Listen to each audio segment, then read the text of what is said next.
ప్రేక్షకులకి నమస్కారం. గోపురానికి స్వాగతం.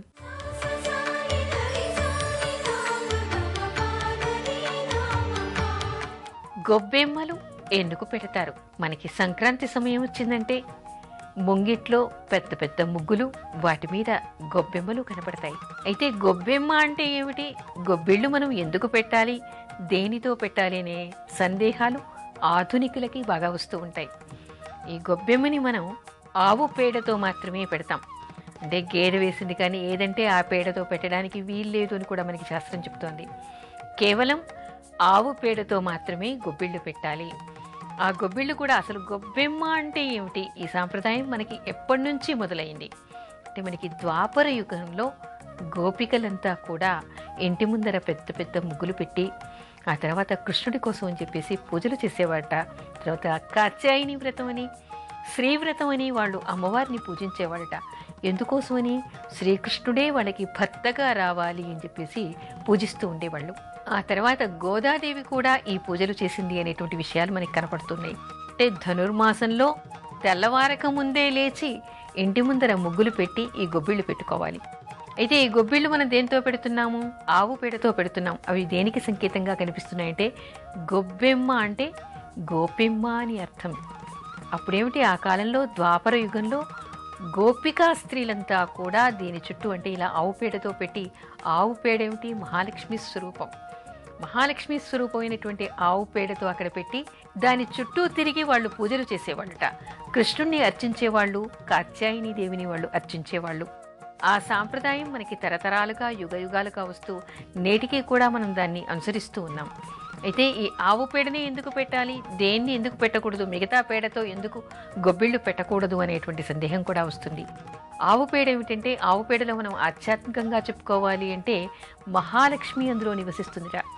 ఆవులో 33 కోట్ల దేవతలు ఉంటాయి. కానీ ఆవు పేడలోనూ తర్వాత ఆవు పేడ వేసేటువంటి స్థానంలోనూ ఈ మహాలక్ష్మి అక్కడ నివసిస్తుంది అనేటువంటి విషయాన్ని చెప్తారు. అంటే 33 కోట్ల దేవతలు ఆవులో నివసించినప్పటికీ పేడ వేసేటువంటి స్థానంలో మాత్రమే మహాలక్ష్మి నివాసం ఉంటుందిట. అందుకనే ప్రతి వ్యక్తి నిద్ర లేచిన తర్వాత మొట్టమొదటిగా గోవు వీపు భాగాన్ని అంటే పేడ వేసే అటువంటి తోక స్థానాన్ని మాత్రమే చూడాలి, ఆవు ముఖాన్ని చూడకూడదు అనేటువంటి విషయాన్ని చెప్తారు. అందుకని ఇక్కడ ఆవు పేడ మనకి లక్ష్మీ స్వరూపంగా మనం ఇంటి ముందర పెట్టుకుంటాం. అంటే మహాలక్ష్మిని మనం సంక్రాంతి సమయంలో ధాన్యలక్ష్మిని, సంక్రాంత లక్ష్మిని మనం ఆహ్వానిస్తున్నాం. కాబట్టి ఇక్కడ మహాలక్ష్మి స్వరూపమైనటువంటి ఆవు పేడతో మనం గొబ్బెమ్మలు చేసి పెట్టుకుంటూ ఉన్నాం. అయితే మనం సామాజికంగా కానీ లేదా వైద్యపరంగా కానీ చెప్పుకోవడానికి కూడా మనకి అనేక కారణాలు ఇందులో కనపడతాయి. ఆవులో ఏమిటి, గోవు నూపురంలోంచి మనకి సూర్యకేతు నాడి ఉంటుందని, సూర్యకిరణాల్లోని వ్యాధి నిరోధక శక్తిని కూడా అది గ్రహిస్తుంది. కాబట్టి గోవులో ఉన్నటువంటి విసర్జకాలన్నిట్లలో కూడా వ్యాధి నిరోధక శక్తి అధికంగా ఉంటుందని, గో విసర్జకాలన్నీ కూడా మనకి వైద్యపరంగా చాలా ఉపయోగపడతాయని మనం చెప్పుకుంటాం. అందుకని ఈ గోవు పేడతో మనం ఇక్కడ పెట్టుకోవడం అంటే గొబ్బిళ్ళు పెట్టుకోవడం అనేటువంటి సాంప్రదాయం వచ్చిందని కూడా చెప్పుకోవచ్చు. అంటే ఒక్క గొబ్బిళ్ళు పెట్టుకోవడంలోనే ఇంత ఆరోగ్యం ఉంది, ఇంత ఆధ్యాత్మికత ఉంది. ఆ తర్వాత మరో విషయం ఏమిటంటే, ఇక్కడ పెళ్లి కాని పిల్లలంతా కూడా ఈ గొబ్బిళ్ళు పెట్టి గొబ్బిళ్ళ చుట్టూ కూడా తిరుగుతూ పాటలు పాడతారు. అంటే ఆ కాలంలో గోపికలంతా కూడా శ్రీకృష్ణుడు భర్తగా రావాలని పూజలు చేశారట. అదే సాంప్రదాయం మనం పాటిస్తూ ఇక్కడ కూడా ఏమిటంటే మహాలక్ష్మిని ఆహ్వానిస్తూ తర్వాత సాంప్రదాయమైనటువంటి పాటలన్నీ పాడుతూ కూడా పెళ్లి కానటువంటి ఆడపిల్లలంతా చక్కగా అలంకరించుకుని ఈ గొబ్బిళ్ళ చుట్టూ తిరుగుతూ పాటలు పాడడం మనకి గ్రామీణ వాతావరణంలో కనిపిస్తుంది. అంటే ఇక్కడ మనకి సామాజికంగా చెప్పుకోవాలంటే కూడా ఆడపిల్లలందరికీ కూడా ఇది ఒక సరదాగా సంబరంగా అంటే సంక్రాంతి సంబరంగా చెప్పుకోవచ్చు. తర్వాత ఆధ్యాత్మికత ఏమిటంటే ఇక్కడ వీళ్ళందరూ కూడా భగవంతుణ్ణి ప్రార్థించడం, మహాలక్ష్మిని ప్రార్థించడం మనకి ఇక్కడ కనిపిస్తుంది. ఇన్ని విధాలుగా ఈ గొబ్బెమ్మలు పెట్టుకోవడంలో మనకి అంతరార్థాలు కనిపిస్తూ ఉన్నాయి. అంటే సామాజిక పరంగా, ఆధ్యాత్మికంగా, వైద్యపరంగా ఎటు చూసినా కూడా మనకి గొబ్బిళ్ళు ఉపయోగకరంగా ఉన్నాయి. కాబట్టి వాటిని మనం తరతరాలుగా పూజిస్తున్నామని చెప్పుకోవాలి. సంక్రాంతి సమయంలో గంగిరెద్దుల్ని ఇంటింటికి ఎందుకు తిప్పుతారు? మనకి సంక్రాంతి వచ్చిందంటే పల్లెటూళ్లలో, ఈ రోజుల్లో నగరాల్లో కూడా ఇంటి ముందుకి గంగిరెద్దుల్ని తీసుకొస్తూ ఉంటారు. మంగళధ్వని వినిపిస్తూ ఉంటారు మనకి. అసలు సంక్రాంతి సమయంలో ఈ గంగిరెద్దుల్ని ఎందుకు తీసుకురావాలి, మంగళధ్వని ఎందుకు వినిపించాలి, ఎందుకు ఈ గంగిరెద్దుల్ని ఇంటింటికి తిప్పుతారు అనేటువంటి సందేహాలు మనకి వస్తూ ఉంటాయి. ఎందుకంటే మన భారతీయ సంస్కృతిలో, సాంప్రదాయంలో అనేకమైనటువంటి విషయాల్ని మనం పాటిస్తూ ఉంటాం. వాటి వెనుక అనేక కోణాల్లో అనేక కారణాలు మనకి కనిపిస్తూ ఉంటాయి. అయితే ఈ గంగిరెద్దుల్ని తిప్పడం వల్ల ఉండేటువంటి కారణాలు మనకేమిటి, దీనిలో ఉండేటువంటి అంతరార్థాలు ఏమిటో కూడా మనం తప్పకుండా తెలుసుకోవాలి.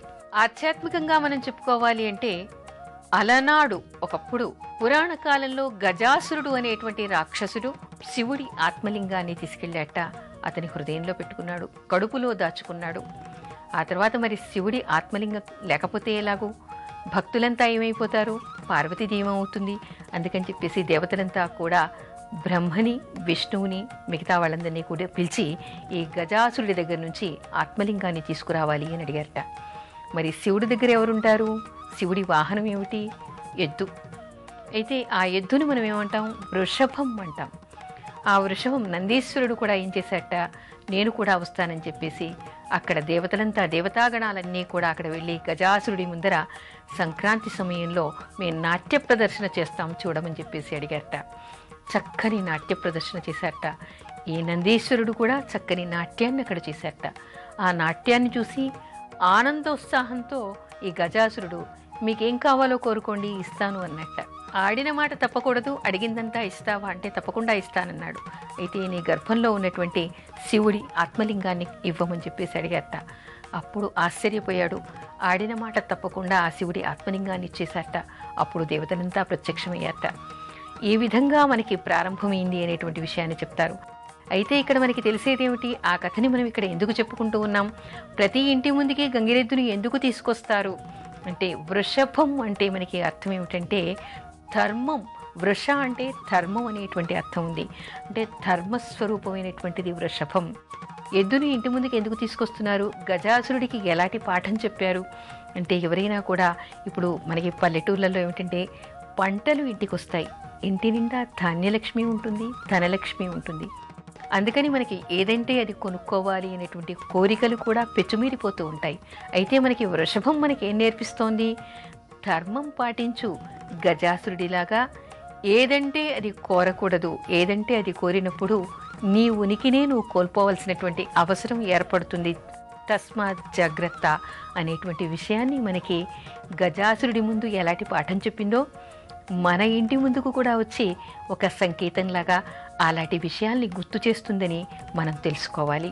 అలాంటి విషయాల్ని తెలపడానికే గజాసురుడిలాగా మనం కోరకూడదు అనేటువంటి విషయాల్ని మనం తెలుసుకోవడానికే ఈ వృషభం మన ఇంటి ముందుకి వస్తుందని మనం తెలుసుకోవాలి.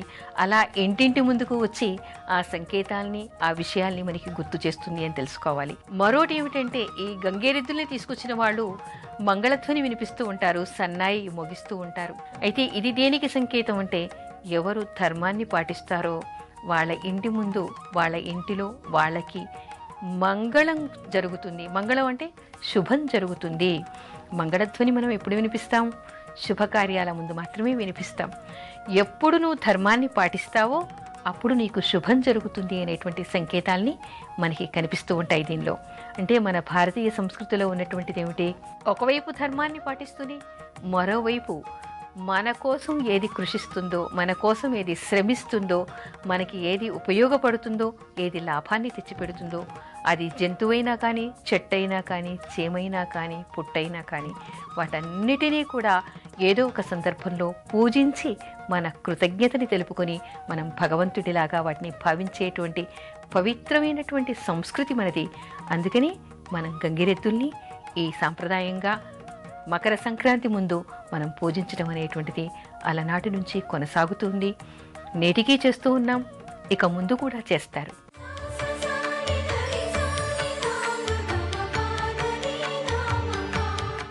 బుడబుక్కల వాళ్ళు సంక్రాంతి సమయంలో ఇంటింటి ముందుకు వచ్చి డమురుకం మోగిస్తూ ఉంటారు. ఎందుకు? మనకి పల్లెటూళ్ళల్లో బాగా కనపడుతుంది. ఒంటి నిండా విభూతి పూసుకుంటారు, తల నిండా జడలు ఉంటాయి, ఓ త్రిశూలం పట్టుకుంటారు, దానికో డమరుకం ఉంటుంది. దాన్ని బాగా మోగిస్తూ ఉంటారు. గంటలు కొడుతూ ఇంటింటి ముందుకు తెచ్చి భిక్షాటన చేస్తూ ఉంటారు. అసలు వీళ్ళు ఈ సమయంలోనే ఎందుకు రావాలి అని అనిపిస్తుంది. ఎప్పుడూ లేనటువంటిది ఈ సమయాల్లో ఈ గంటలను మోగించడం ఎందుకు? ఈ త్రిశూలాన్ని పట్టుకుని ఇంటింటి ముందుకు ఎందుకు రావాలి? డమరుకాన్ని ఎందుకు మోగించాలి అనేటువంటి సందేహాలు కూడా మనకి వస్తాయి. దీనిలో కూడా మనకి అనేక అంతరార్థాలు, అనేక కోణాలు మనకి కనిపిస్తాయి. ఏమిటి, వీళ్ళంతా విభూతి ఎందుకు పూసుకుంటూ ఉన్నారు అంటే, శివుడిలాగా వాళ్ళు భస్మాన్ని పెట్టుకొని, నుదిట 3 రేఖల భస్మాన్ని పెట్టుకొని, వాళ్ళంతా కూడా విభూతి పూసుకొని ఈ త్రిశూలం పట్టుకొని శివుడికి మారుపేరులాగా ఇంటింటి ముందుకు వస్తారు, భిక్షాటన చేస్తారు. దీనిలో మనకేం సంకేతాలు కనిపిస్తాయి? డమరుకం ఎందుకు మోగించాలి? డమరుకం దేనికి అర్థం అంటే, ఈ డమరుకం శబ్దానికి ఒక సంకేతంగా మనం చెప్పుకుంటాం, అక్షర జ్ఞానానికి ఒక సంకేతంగా మనం చెప్పుకుంటాం. ఆ తర్వాత గంట మనకి శుభాలు మోగించే ముందు, అంటే శుభాలు జరిగే ముందు, ముఖ్యంగా గుడిలో దేవతల్ని పిలిచేందుకు, రాక్షసుల్ని పారదోలటానికి మనం ఈ గంటను మోగించుకుంటూ ఉంటాం. మరి ఈ బుడబొక్కల వాళ్ళు ఎందుకు మోగిస్తూ ఉన్నారు ఇంటి ముందుకు వచ్చి అంటే, ఇక్కడ మనకి అనేక కారణాలు ఉన్నాయి. అది ఏమిటి అంటే, ఎవరికైనా కూడా మోక్ష సాధన అనేటువంటిది మాత్రమే ముఖ్యం. ఎన్ని జన్మలెత్తినా కూడా ఆ వ్యక్తి భగవంతుడిలో ఐక్యం కావలసిందే అనేటువంటి అర్థం మనకి చెప్తారు ఆధ్యాత్మికంగా. అది ఎప్పుడవుతుంది? మోక్ష సాధన ఎప్పుడు చేస్తాం మనం? మనలో ఉన్నటువంటి కోరికలన్నింటినీ ఏ రోజు మనం భస్మీపటలనం చేస్తామో అప్పుడు మాత్రమే మనం మోక్ష సాధనకి ముందుకు వెళ్ళగలుగుతాం. అంటే ఏమిటి ఇక్కడ? విభూతి మనకి దేనికి కారణంగా కనిపిస్తుంది? హోమాలు మనం దేనికి చేస్తాం అంటే, భగవంతుడి కోసం హోమం చేస్తాం. హోమం చేసేప్పుడు ఎన్ని మంత్రాన్ని చెప్తాం? వాటన్నిటికీ కూడా దేనికి సంకేతం అంటే, మనలో ఉన్నటువంటి ఐహిక వాంఛలన్నింటినీ కూడా మనం కాల్చివేయాలి. ఆ కాల్చివేసినటువంటి విభూతిని మాత్రమే ఆ భగవంతుడైనటువంటి శివుడు తన ఒంటికంతా కూడా పూసుకుంటాడు అని చెప్తారు. అంటే నిశ్శేషంగా మనలో ఎలాంటి కల్మషం లేకుండా భస్మమైపోవాలి అవి ఆ కోరికలన్నీ. అలాంటి విభూతిని ఆయన పూసుకుని మన ఇంటి ముందు ప్రత్యక్షం అయ్యాడు, శివుడికి సంకేతంగా ఇక్కడ. అంటే ఇక్కడ ఏం చెప్తున్నాడు? ఇవన్నీ కూడా మీకున్నటువంటి వైభోగాలన్నీ కూడా అశాశ్వతమైనటువంటివి. అందుకని ఇవి ఎంతవరకో అంతవరకు మాత్రమే మీరు అనుభవించాలి. శివుణ్ణి ఎప్పుడు కూడా మరచిపోకుండా తాదాత్మ్యత కోసం అని చెప్పేసి మీలో ఉన్నటువంటి భగవద్ దర్శనాన్ని మీరు చేసుకోవాలి అనేటువంటి సంకేతం మనకు కనిపిస్తుంది. మరొకటి ఏమిటంటే, అతని ఆకారం ఎలా ఉంది? నిర్వికారంగా, భిక్షువులాగా, అడుక్కునేవాడిలాగా ఉంది. అంటే ఏం చూపిస్తున్నాడు మనకి? ఈరోజు నీ ఇంటి నిండా ధనధాన్యాలు, భోగభాగ్యాలు ఉన్నాయి, నువ్వు ఆనందంగా ఉన్నావు, పరవశించిపోతూ ఉన్నావు. కానీ నీ ఇంటి ముందుకు వచ్చినటువంటి భిక్షువును నువ్వు మర్చిపోవద్దు. అందుకని నీకున్నది లేనివాడికి దానం చెయ్యి, ధర్మం చెయ్యి. చేయకపోతే ఏదో నేనిలా నీ ఇంటి ముందుకు అడుక్కోవడానికి వచ్చాను, రేపు మరుజన్మలో నువ్వు ఇలాగే తిరగవలసి ఉంటుంది, ఇలా భిక్షాటన చేయవలసి ఉంటుంది. ఎవరు ఎలాంటివి దానం చేస్తారో తిరిగి మరుజన్మలో వాటిని మాత్రమే వాళ్ళు పొందుతారు. అందుకని ఇప్పుడు నన్ను చూడు, నేను పోయిన జన్మలో ఎలాంటివి దాన ధర్మాలు చేయలేదు, అందుకు నీ ఇంటి ముందర నిలిచి భిక్షాటన చేస్తున్నాను. నీకు ఇలాంటి గతి పట్టకూడదు అంటే నువ్వు కూడా దాన ధర్మాలు చెయ్యాలి, తస్మాత్ జాగ్రత్త అనే విషయాన్ని చెప్తూ మనకి ఇలాంటి సంకేతాలు కూడా ఇస్తాడు. అంటే ఒకవైపు మనకి చెప్పేదేమిటి? మనలో ఉన్నటువంటి కామక్రోధ లోభ మోహ మదమాశ్చర్యాలన్నింటినీ కూడా మనం కాల్చివేయాలి. మనం తెలుసుకోవలసింది ఈవేళ మన దగ్గర ఉన్నటువంటి భోగభాగ్యాన్ని చూసి మురిసిపోవటం కాదు, భగవంతుణ్ణి ఇప్పుడు కూడా మనం సంతోషంలో కూడా మరిచిపోకూడదు అనేటువంటి ఆధ్యాత్మిక సంకేతం. ఆ తర్వాత సమసమాజ స్థాపనకి నీకు ఉన్నది కాబట్టి లేనివాడితో నువ్వు కూడా పంచుకోమని చెప్పడం, దానం చేసింది మాత్రమే నువ్వు తిరిగి పొందుతావు, లేకపోతే నాలాంటి భిక్షువుగా తయారవుతావు అనేటువంటి మరో సంకేతం కూడా మనకి ఇక్కడ కనిపిస్తుంది. అంటే ఇక్కడ మనం తెలుసుకోవాల్సింది ఏమిటి? మనకి జ్ఞానం కావాలి. జ్ఞానం కావాలంటే అక్షర జ్ఞానం కావాలి. అక్షర జ్ఞానం కావాలంటే భగవంతుని తెలుసుకోవాలి. అవి తెలుసుకున్నప్పుడు మాత్రమే మనం జ్ఞానిలాగా ఉండి మనం ఏ విధంగా ప్రవర్తించాలో ఆ విధంగా మనం ప్రవర్తించగలుగుతాం. వీటన్నిటినీ మనకు గుర్తు చేయటానికే బుడబుక్కల వాళ్ళు అడుక్కుంటూ మన ఇంటి ముందర డమరుకాన్ని, గంటని మోగిస్తూ ఉంటారు.